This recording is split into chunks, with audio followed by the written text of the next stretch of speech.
Bueno, pues esta reflexión que me habéis pedido compartir con vosotros, ¿no?, que tiene ese subtítulo tan sugerente, ¿no? En tiempos recios, amigos fuertes de Dios. Bueno, es un punto de partida, primero, para darnos cuenta de que estamos en tiempos recios, ¿eh?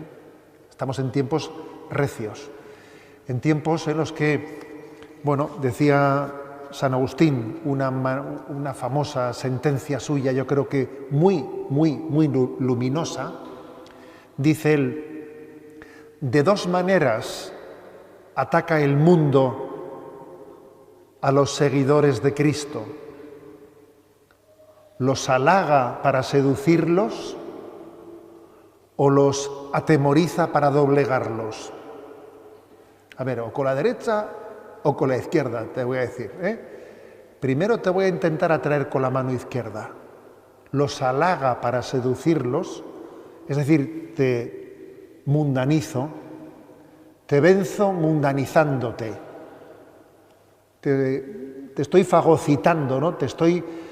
El mejor triunfo del mundo es mundanizarte. Si no consigue mundanizarte, entonces te atemoriza para doblegarte, te persigue, ¿no? Te muestra la agresividad de lo que es el rechazo de este mundo. Quizás lo que sale más en los periódicos es lo segundo. Ha habido tal persecución a tal persona, pues ahora, por ejemplo, se está presentando el informe sobre persecución religiosa, pero vamos a ser claros, a mí me parece mucho más grave lo primero que lo segundo. El mundo tiene mucho más fruto, mucho más éxito con la mano izquierda que con la mano derecha. O sea, los halaga para seducirlos. Lo peor que nos puede ocurrir es que nos mundanicemos, eso es lo peor, porque claro, esa es la victoria del mundo, que nos mundanice. ¿Y sabéis cuál es la única forma de saber si tú no estás mundanizado?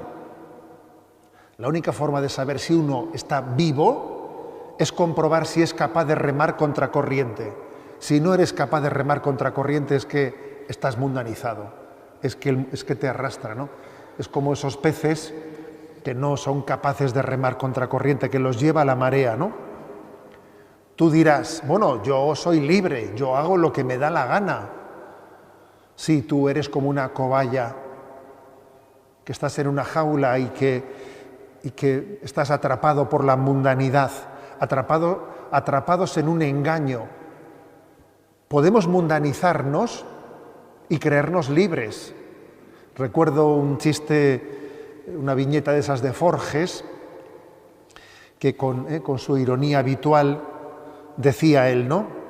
Soy libre, puedo elegir el banco que me exprima, la cadena de televisión que me embrutezca, la petrolera que me esquilme, la comida que me envenene, la red telefónica que me time, el informador que me desinforme y la opción política que me desilusione.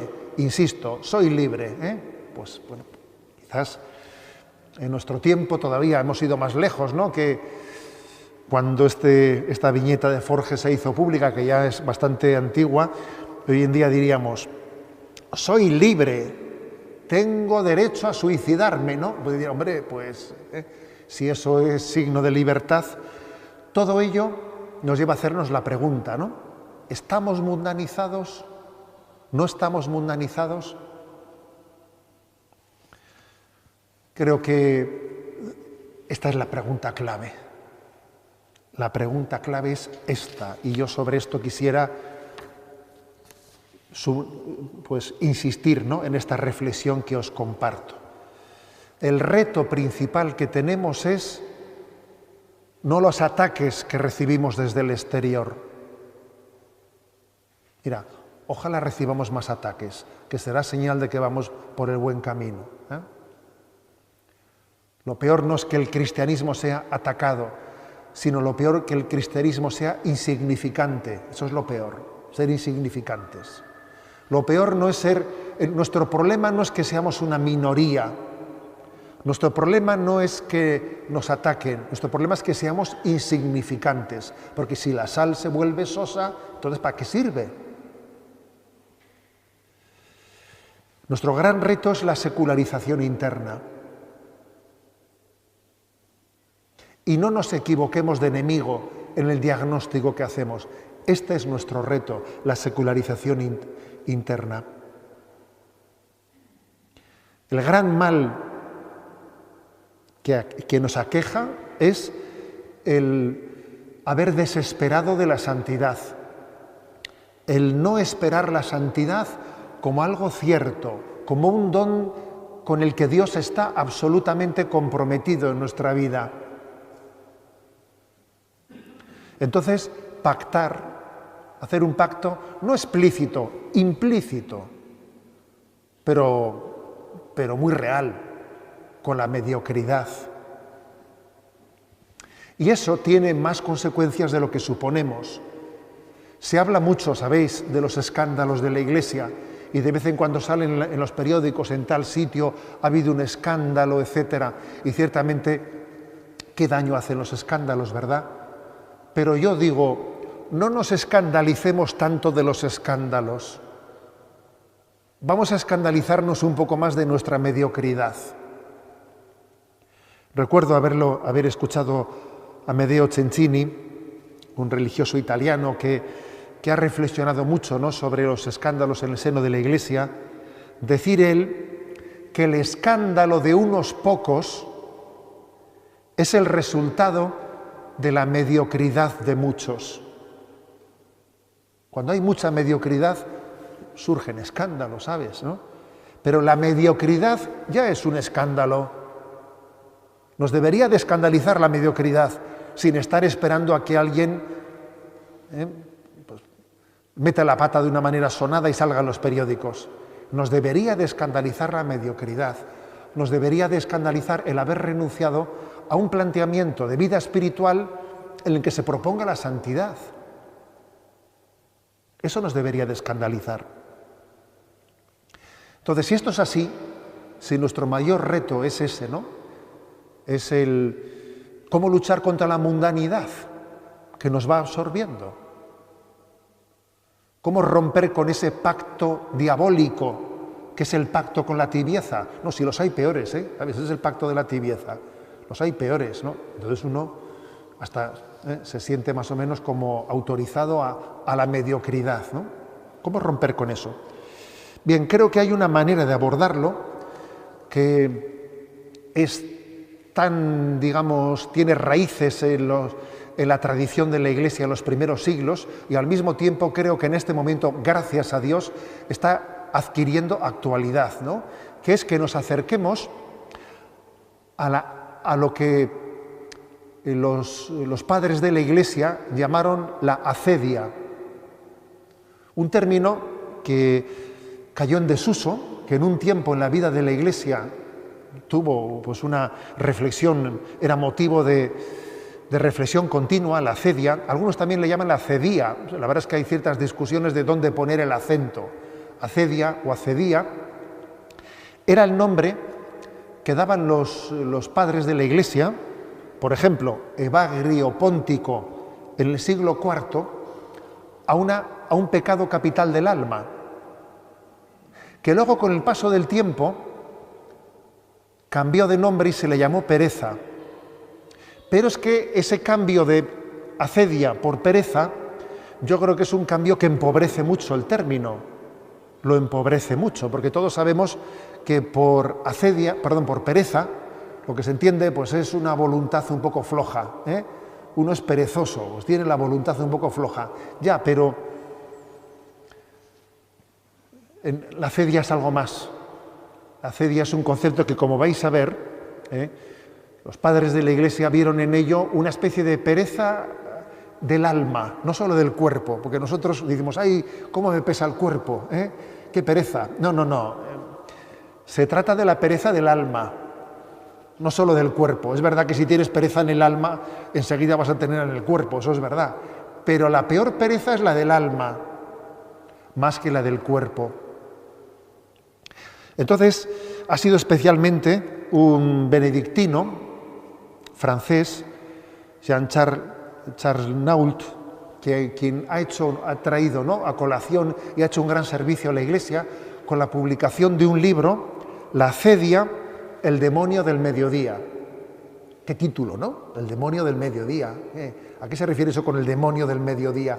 Bueno, se refiere a que en el mediodía de nuestra vida, en esa etapa en la que uno cumple pues ya los 40, pues es ha perdido esa pujanza que tenía cuando era joven, esa ilusión juvenil, la ha perdido, y entonces se pone en una etapa, en una meseta en la que tiene peligro de acedia, tiene peligro de perder el amor primero y pactar con la mediocridad. A eso se le llama la acedia, ¿no?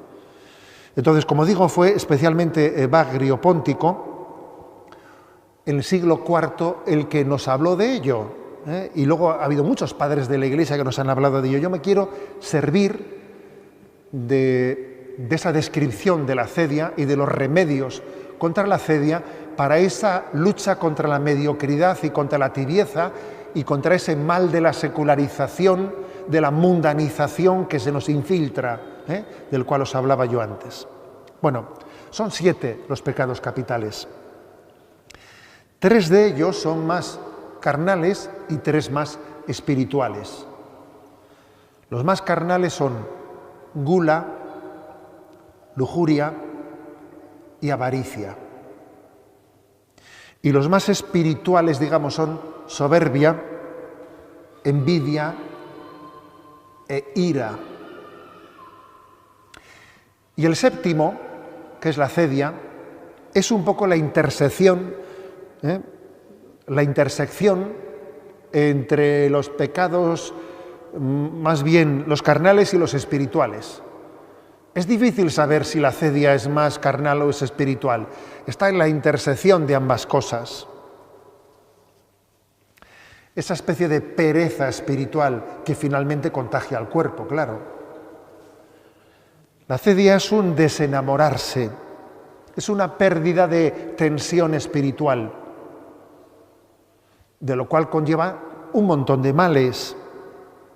Pero el problema es el haber perdido el amor primero. Entonces vamos a hablar siguiendo, fijaros, nos vamos a servir de un padre de la Iglesia de hace 1600 años. Si él hubiese imaginado, Evagrio Póntico, que 1600 años después íbamos a estar hablando de él, diría, ¿pero qué es esto? Bueno, pues sí, porque en lo que se refiere a la batalla contra el maligno, las novedades son difíciles, ¿sabéis? El maligno es bastante previsible, y es difícil ser original ya por parte del maligno, porque podrá tener nuevas formas, ¿no? Pero en el fondo el ataque siempre es el mismo. Voy a hablar, sirviéndome de Evagrio Póntico, de 5 síntomas en los que se manifiesta la pereza espiritual, la acedia. 5 síntomas, tal y como él los describió en su tiempo. Y nosotros ya haremos una traslación, que no es muy difícil hacer una traslación a estos nuevos tiempos. La primera, dice él, mira, el primer síntoma de acedia, dice, la inestabilidad interior. Cuando uno no está bien interiormente, no sabe disimular su malestar interior y suele estar siempre buscando continuas novedades en las que entretenerse y distraerse, porque no estás en paz y no sabes estar en paz contigo mismo, en silencio. Es que tienes un no saber estar. No saber estar.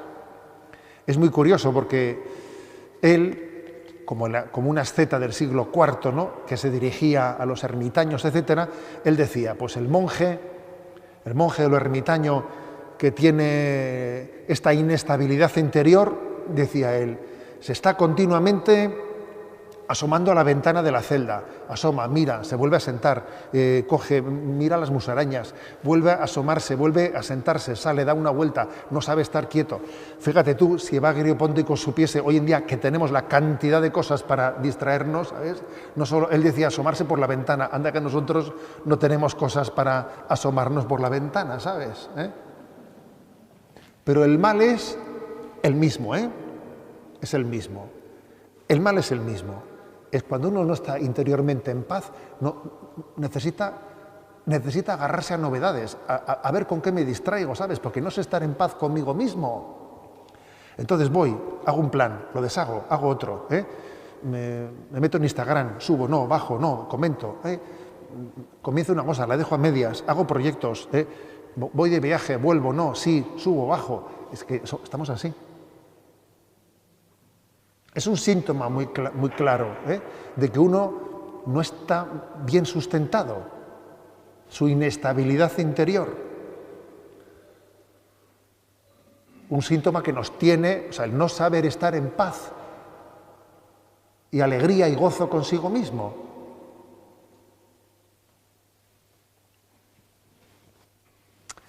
Un buen síntoma en la vida espiritual es que uno sepa estar con el Señor, entre comillas, ¿no? Aburriéndose con Él y disfrutando de estar con Él al mismo tiempo. O sea, se puede conjugar el estar aburriéndose con una persona y estar a gusto con ella. Si eso acontece, es buena señal. Estoy con la persona que quiero y no se me ocurre decirle nada especial porque hemos estado ya mucho tiempo juntos, pero estoy con él y estoy en paz y alegría y sé que no estaría en otro sitio mejor. Y alguno dirá, pues estás aburrido. Sí, pero estoy en absoluta paz y alegría. Pues eso, ¿no? Eso es lo que nos falta, obviamente. El segundo síntoma, una excesiva preocupación por la imagen o por la salud. Él habla más de la salud. Nosotros metamos también un poco la imagen.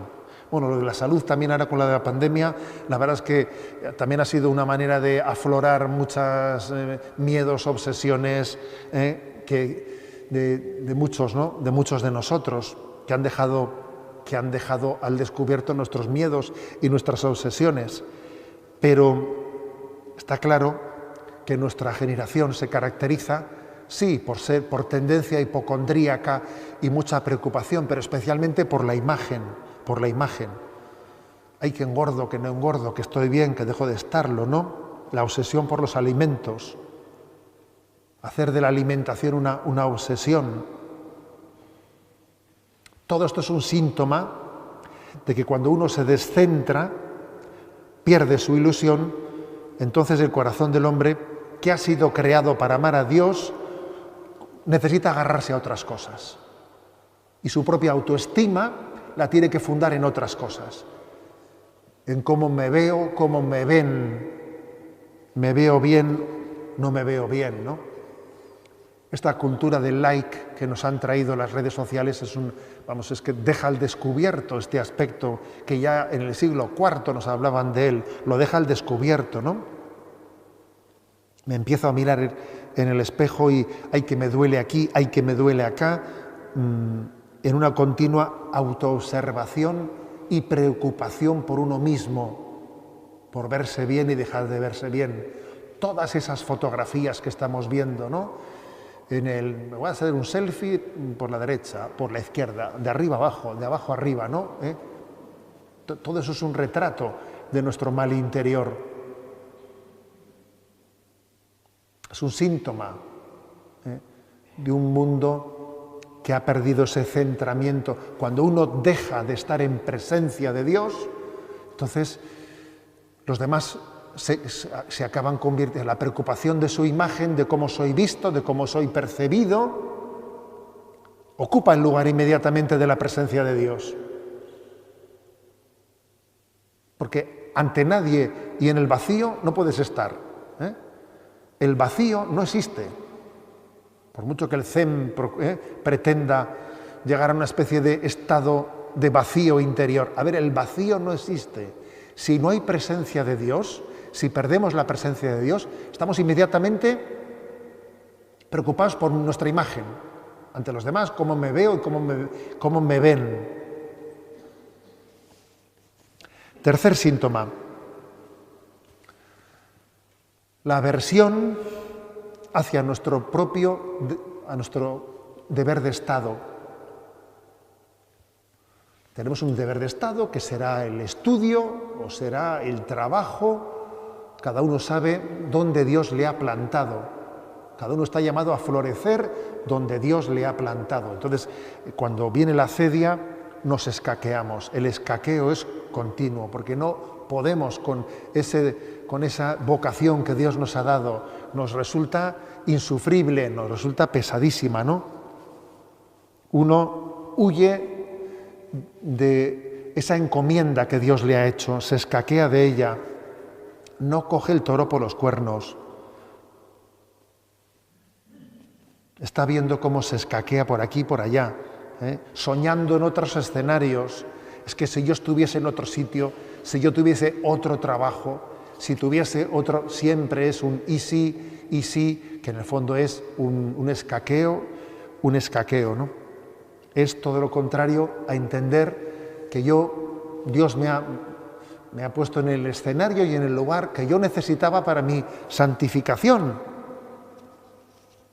Y me tengo que santificar en mi trabajo, entregándome en alma, corazón y vida. Entonces lo típico es que cuando uno está en eso, lo que esté es chapuceando. Es un chapuzas en su forma de estudiar, no estudia en profundidad. Está intentando salvar los exámenes, pero no estudia en profundidad. Y cuando viene de vacaciones tiene un síndrome posvacacional que engancha una depre que no puede con ella. Le resulta insufrible que llegue el lunes por la mañana, el domingo por la noche tiene una auténtica alergia a volver a comenzar una semana. No está enamorado, ¿no?, de la vocación. Cuarto síntoma. El cuarto síntoma es la negligencia en la vida espiritual. La negligencia. Pues uno poco a poco, pues su vida espiritual, sus compromisos de vida espiritual, sus medios de oración, de sacrificio, sus devociones, lectura espiritual, el rezo del rosario, lo que sea, ¿no? Pues lo que él tenga un poco establecido en su plan de vida, lo va poco a poco flaqueando. Hoy es un día especial, mañana sí, me escaqueo hoy, voy bajando poco a poco el listón, y para cuando quiero darme cuenta, pues uno resulta pues que ha ido abandonando la vida espiritual. Uno no termina de saber en qué momento comencé a ir cediendo, ¿no? Solo sabe que al final ha ido abandonando su vida espiritual o quizás manteniéndola de una manera indigna, sin oración de calidad, sin una lectura de calidad, haciendo todo por cumplimiento vacío, rutinario, sin una vida espiritual que le enamore, ¿no? Eso es un signo muy claro de la acedia. Es un signo muy claro de la acedia.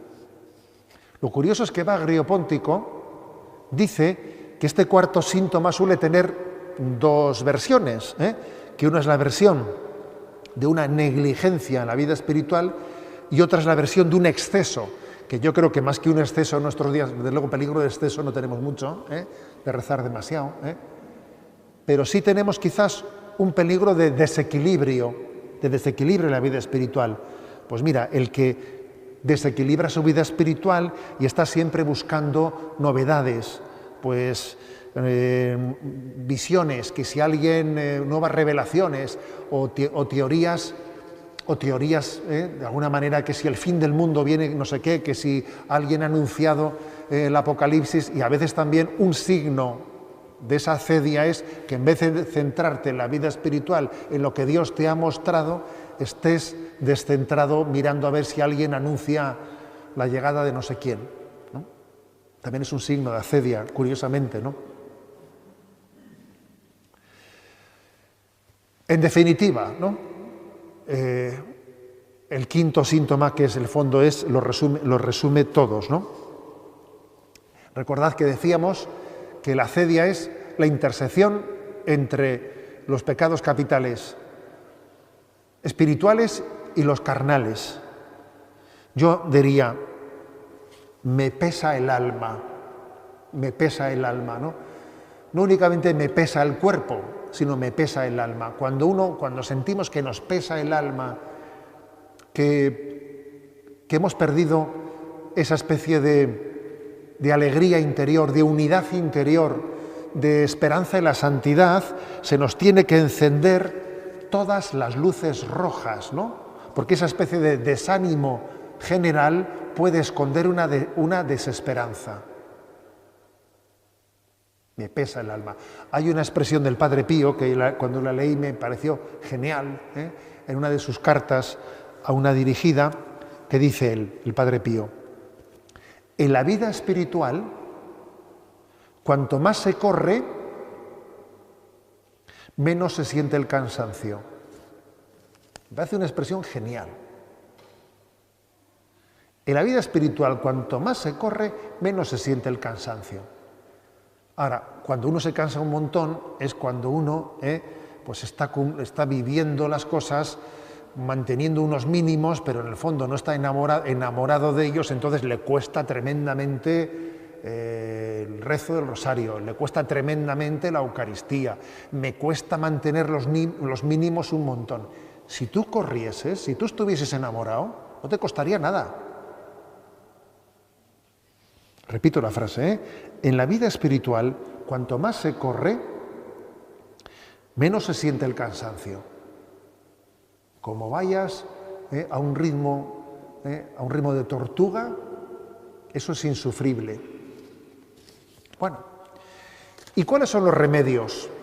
Voy a hablar de 5 remedios, porque también él no solamente habló de síntomas, sino de remedios frente a esos síntomas que os recuerdo, para que no perdamos el hilo, que estamos hablando de que el gran enemigo es la mediocridad, es la tibieza, el que pactemos con una vida en la que el ideal de santidad es para otros.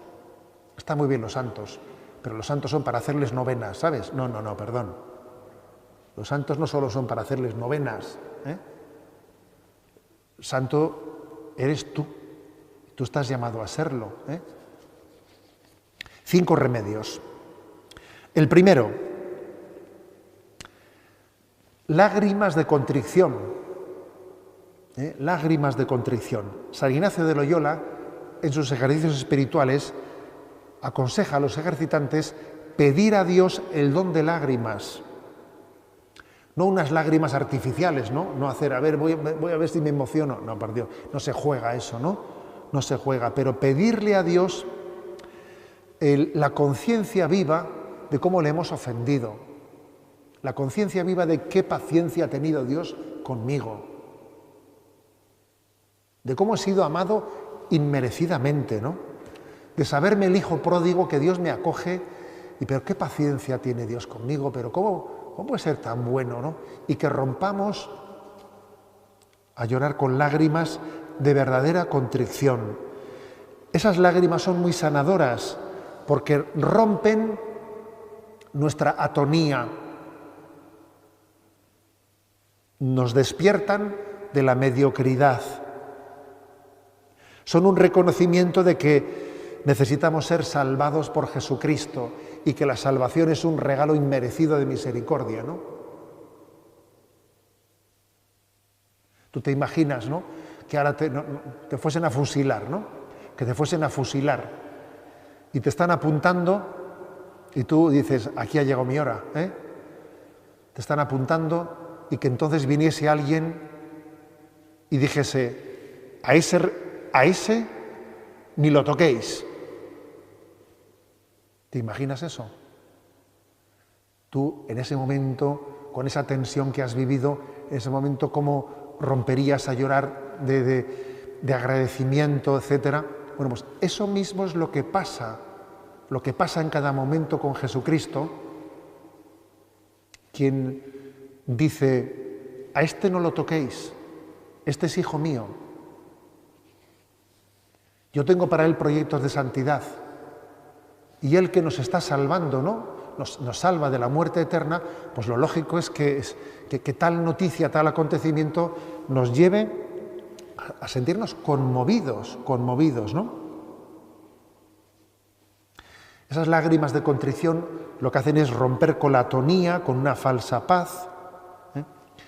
Recuerdo mucho, para los que sois amantes del cine, que en la película de La Misión, en ese personaje de Robert De Niro, hay una escena en la que cuando él rompe a llorar, después de haber hecho la penitencia de arrastrar las armaduras, cuando él rompe a llorar, son unas lágrimas en las que, llegado un momento, no se sabe si está llorando de pena o de alegría. Dice, ¿llora o ríe? No me queda claro. Y yo creo que así son las lágrimas de contrición. Cuando uno tiene lágrimas de contrición no se sabe si llora o ríe, porque en el fondo siente una profunda pena de haber ofendido al corazón de Dios y siente una profunda alegría de ser perdonado, porque solamente cuando uno tiene conciencia de haber sido perdonado es cuando tiene conciencia de haber ofendido a Dios. Esto es curioso, como el hijo pródigo, que solo cuando el padre le acogió de aquella manera se dio cuenta de lo que le había ofendido. Con lo cual las lágrimas de contrición no se sabe si son lágrimas de dolor o de alegría, de las dos cosas a la vez, las dos cosas a la vez. Y son muy sanadoras y las tenemos que pedir a Dios para romper con nuestra monotonía y con nuestra acedia. Segundo remedio, la búsqueda de un orden interior, de un orden, de un equilibrio, ¿no? Dice Evagrio Póntico que hay que poner el equilibrio entre oración, trabajo y descanso, que es lo que hacía allí ellos, ¿no? Decía, tenemos tres elementos, oración, trabajo y descanso. Hay que ordenar eso, hay que ordenarlo. Nosotros diríamos, a ver, en mi vida, para luchar contra la acedia, tiene que haber un plan de vida. Tengo que tener un plan de vida. ¿Qué vas a hacer hoy? Bueno, ya veré. Mañana, ¿qué plan tienes? Bueno, ya veremos a ver cómo amanece el día. Bueno, madre mía, a ver, si eso funciona así, o sea, con esa navegación, lo más probable es que todo sea un desorden absoluto, ¿no? Lo lógico es que para quebrarle el pulso a la acedia tiene que haber un plan de vida, tiene que haber un plan de vida, un plan de acción. Un horario, un programa. También yo diría lo siguiente, un acompañamiento espiritual, porque para aprender a hacer un plan de vida, uno necesita un acompañamiento espiritual para valorar y sopesar y discernir en qué insistir más, a qué darle importancia, etcétera, ¿no? O sea, tiene que haber un acompañamiento. No es tan fácil tener un plan de vida así, yo me lo guiso, yo me lo como, yo solito, un momento. El acompañamiento es muy importante. ¿A qué le debería dar más tiempo? ¿A qué le debería de dar menos tiempo? Buscar un orden interior, ¿no? Un orden. Fijaros qué consejo tan práctico, porque es que la vida espiritual, en el fondo, acontece en el día a día. La vida espiritual no es otro capítulo aparte de tu vida real. No hay una vida espiritual distinta a tu vida. No. Yo tengo... ¿Tú cuántas vidas tienes? ¿Qué? ¿Como el gato o qué? Vida no hay más que una. Y vida espiritual es tu vida, la que tienes, esa, pero vivida según el Espíritu de Cristo y con un plan de vida en el que, desde la inspiración de Cristo, se ordena todo, ¿no? Tercer remedio. Primero hemos dicho lágrimas de contrición. Segundo, buscar el orden interior, el plan de vida. Tercer remedio. Igual os va a parecer una palabra un poco palabrota, pero se entiende enseguida. El método que llamaban los padres de la Iglesia antirrético. ¿Qué es eso de antirrético? Que es una medicina eso, ¿no? A ver, ellos decían como método antirrético, llamaban a contestarle, ¿no? A contestarle al maligno, así, digamos, sin entrar en conversación con él, sin entrar en diálogo con el maligno cuando te tienta, pegándole un corte un corte bien pegado desde la palabra de Dios, como hace Jesús en las tentaciones del desierto, cuando le viene el demonio diciendo, haz que estas piedras se conviertan en pan. Y entonces Jesús le pega un corte y dice, no solo de pan vive el hombre. Fuera. Y póstrate ante mí, no tentarás al Señor tu Dios. O sea, Jesús corta por lo sano, no se pone a dialogar con el tentador, sino que lo que hace es, empapado, ¿no?, de la palabra de Dios, Él es la palabra de Dios, pega un corte que se llama antirrético a las insinuaciones del maligno. Las insinuaciones del maligno, los padres les llamaban los logismoi, y los logismoi eran las palabras que el maligno te mete dentro para desesperarte o desorientarte, ¿no? Por ejemplo, ¿no?, te viene interiormente, no vales para nada.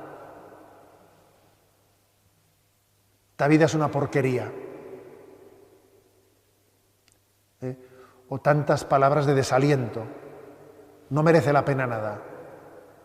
Para lo que te pagan después, y un montón de palabras que son logismoi, que son palabras de desaliento. Bueno, pues lo que Evagrio Póntico dice es que nosotros tenemos que vivir blindados de la palabra de Dios, bien empapados en la palabra de Dios, que sea nuestro escudo, ¿no? Y que cada vez que recibimos una tentación, que sepamos empapados de la palabra de Dios, pues bien sea con un versículo de la Sagrada Escritura, bien sea con una jaculatoria, Sagrado Corazón de Jesús, en ti confío. Sé tú mi pureza, María. Cuando uno recibe, por ejemplo, ¿no?, pues una palabra de una tentación de impureza, o sea, cada uno sabe si uno vive en la presencia de Dios y vive empapado de la palabra de Dios, que es muy importante empaparnos de la palabra de Dios. Y que, por ejemplo, los salmos, que nos hayamos familiarizado con ellos de manera que nos broten casi espontáneamente. En esta situación me ha salido zapa, esta palabra sálmica, ¿no?, porque es que estaba casi, me viene como si estuviese dicha para este momento. Empapados de la palabra de Dios, que sepamos en ese método antirrético, ¿no?, cortar por lo sano las tentaciones de desaliento. Cuarto remedio: primero, lágrimas de contrición; segundo, orden interior, plan de vida; tercero, método antirrético; cuarto, meditación sobre la muerte y sobre la vida eterna. A ver, es que para abordar esta vida es muy importante tener en cuenta a dónde vamos, porque vivir en esta vida sin pensar en que tenemos que morirnos es vivir como un sonámbulo. Oye, despierta que tú, fíjate, a mí me suele gustar mucho a veces cuando veo en televisión pues algún reportaje de estos antiguos, ¿no? Pues que igual son, imagínate tú, ¿no?, de un reportaje de pues una JMJ de hace 30, 40 años, que hay por ahí imágenes muy antiguas, ¿no? Y digo, joder, estos, ¿cuántos quedarán con vida ahora? Muchísimos han muerto. Me estuve hace poco, ¿no?, fijando en la JMJ de, ¿cuál era la que estuve viendo? Dije, de todos esos obispos que están ahí, y empecé a echar una vista, dice, de estos ya no vive ninguno. Han pasado, claro, 40 años de aquello, 30, 40 años, ya se han ido. O sea, a ver, es que es muy importante tener eso en cuenta, ¿no? Tener en cuenta la fugacidad de la vida. Cuando San Ignacio de Loyola se despide de Francisco Javier, que se iba, ¿no?, para las Indias, y sabían muy bien que ya no se iban a volver nunca más, sí, el momento de despedida, le aconseja que todas las noches tenga un rato de meditación sobre la pasión de Cristo, sobre la muerte y sobre la gloria. Y tú todas las noches medita la pasión de Cristo. Y también en tu muerte, en que estamos llamados, ¿no?, pues a pasar esa puerta de la muerte, porque fíjate, porque para saber lo que nos tiene que preocupar en esta vida, ayuda mucho el saber que nos tenemos que morir. Lo que a ti te tiene que preocupar en este momento es lo que llegado el momento de la muerte se ha de preocupar. Si te están montando un lío, imagínate, ¿no? Te han montado un lío pues en tu universidad, o donde sea, ¿no? Y tienes un lío, a ver, ese lío que te han montado, se han metido contra ti. Hoy salen 2 páginas en el periódico poniéndote a caldo, ¿no? Entonces tú fíjate, estás tú ahí, a ver, ¿eso cuánto importa? El día que te presentes, si tú hoy te presentases delante de Dios, ¿importaría mucho eso? ¿Qué más dará, no? ¿Qué más dará lo que diga el periódico de ti si yo estoy delante de Dios ahora mismo? Pues, ¿qué más dará? Pues exactamente eso. Ese es un método importante de discernir en esta vida. Lo que no tenga consistencia a la hora de ponernos delante de Dios importa poco. Importa poco. ¿Para qué te estás agobiando? Si eso en cuanto que te presentes delante de Dios es una tontería. Y ese lío que estás montando con el dinero, o con el testamento y con lo otro, y cuando te presentes delante de Dios, que va a ser pasado mañana, ¿todo eso a dónde va? ¿Dónde queda todo eso? Por eso creo que los padres de la Iglesia decían, un remedio para salir de la acedia es vivir nuestra vida de cara a la muerte, de cara a la eternidad, porque eso reordena las cosas y las pone en su sitio. Todo aquello que no tenga vocación a la eternidad, pues es que está llamado a ser relativizado inmediatamente. Y en quinto lugar, el quinto remedio. He dicho primero, lágrimas de contrición, buscar el orden, el plan de vida. El tercero, el método antirrético. El cuarto, la meditación sobre la muerte.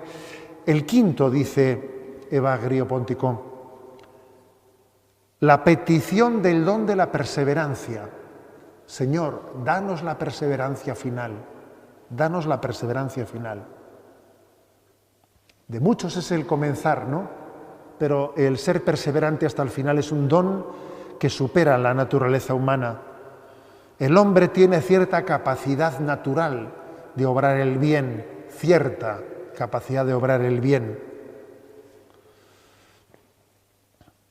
pues de cumplir los mandamientos, algunos mandamientos durante un cierto tiempo, pero dice Santo Tomás de Aquino, cumplir la integridad de la ley de Dios toda nuestra vida es algo que supera nuestras meras capacidades naturales. Y Dios nos lo quiere dar como gracia, nos lo quiere dar. Luego, si te lo quiere dar, pídeselo, porque al pedirlo te dispondrás a acogerlo. ¿Por qué Dios quiere que tú le pidas algo que Él quiere darte? Porque es que si tú no tienes hambre y sed de ello, no lo acoges. Te lo da y no lo acoges, lo dejas caer al suelo. Necesitas tener conciencia de la necesidad de ello para que al pedirlo te dispongas a recibirlo. Entonces, fijaros, ¿no? La petición principal es, Señor, dame la perseverancia, dame la perseverancia. En medio de esta situación, dame la perseverancia. Yo a veces cuando voy a una ermita de esas de la Virgen y ves un montón de velas, en el lamparario un montón de velas, así, a veces me hago la pregunta, ¿no? ¿Qué cosas se pregunta el obispo, no? Pero bueno, me hago la pregunta. Y de todas estas velas, ¿cuántas se habrán puesto pidiéndole a la Virgen el don de la salvación eterna o de la perseverancia final? A ver, o que toda la familia nos juntemos en el cielo. Señor, dame la perseverancia para vivir en gracia de Dios hasta el fin de mi vida. ¿Cuántas velas de ese lamparario serán para pedir por eso? O igual es que, a ver, pues igual es que tenemos que reconocer que la mayoría de las velas han puesto, porque estamos en época de exámenes. Yo me acuerdo que siendo párroco de Zumárraga, cuando venía la época de exámenes había que comprar más velas para la ermita, porque entonces subían las abuelas y venga allí, ¿no?, a poner velas por los nietos, ¿no? En fin, sí, está muy bien, si nos van a salvar las abuelas, eso es verdad, Pero es que los bienes materiales son un signo de los bienes eternos. Entonces no nos podemos quedar tenemos que quedarnos, como dice Jesús, me buscáis porque os he dado de comer. ¿No dice eso Jesús en el Evangelio de San Juan? Mira, me buscáis no porque habéis visto un signo, sino porque os he dado de comer. Entonces teníais que haber visto un signo. El pan ese que te da era un signo.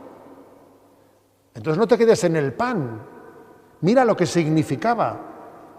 Porque cuando la mano se queda, cuando el dedo apunta a la estrella, el necio se queda mirando al dedo. Oye, pero mira la estrella, no te quedes mirando al dedo, ¿no? Me buscáis no porque habéis visto un signo, sino porque os he dado de comer. O es un reproche de Jesús, que ojo con ese reproche, ¿eh? Es una frase impactante esa. ¿Cuántas frases hay en el Evangelio que las leemos de corrido y no...? Entonces, en todos los dones que recibimos de Dios tenemos que ver un signo del don supremo. Y el don supremo es la vida eterna. Luego lo que tenemos que pedir es perseverancia, perseverancia, perseverancia, ¿no? Que Dios nos dé la gracia de perseverar, cada uno allí donde Dios le ha plantado, y perseverar en la vida de gracia. Y no cansarse nunca de estar empezando siempre. Mira, Señor, ya que yo, la verdad es que una vida espiritual muy ordenada y, digamos, de pasos bien solidificados, pues no puedo darte. Yo sí quiero ofrecerte algo, ¿no?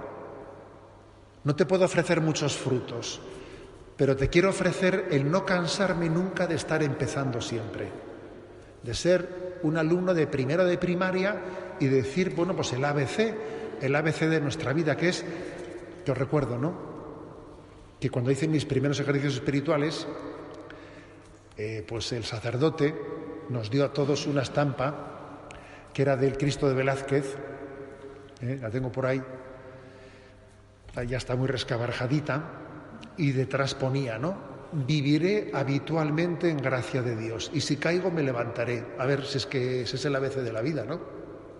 Viviré habitualmente en gracia de Dios, y si caigo me levantaré. O sea, esa es la gracia de la perseverancia final, que seamos perseverantes pues en medio de todas las pruebas, ¿no? En definitiva, que estos 5 síntomas de la acedia, estos 5 síntomas y estos 5 remedios, lo que nos tienen que hacer caer en cuenta es que el mayor mal, no nos equivoquemos de enemigo. Nuestro mayor enemigo es la mediocridad, es el haber hecho un pacto con que yo estoy llamado a ser, bueno, no un santo, sino, pues ser una buena persona, ¿no? Ojo, ese es nuestro mayor enemigo, el haber renunciado a la santidad como nuestra vocación de vida, el haber pactado con la tibieza, porque eso supone que hemos caído en esa famosa frase que os leía de San Agustín al principio, con la que voy a terminar, que hemos caído en la estrategia de la mundanización.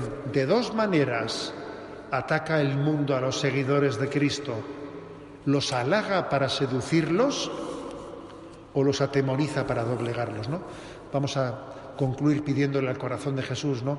Ser suyos, no ser del mundo, porque Jesús dijo: Padre, guárdalos, están en este mundo, pero no son de este mundo, ¿no?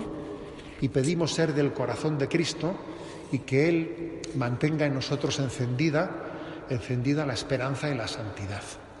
Gloria al Padre, al Hijo y al Espíritu Santo.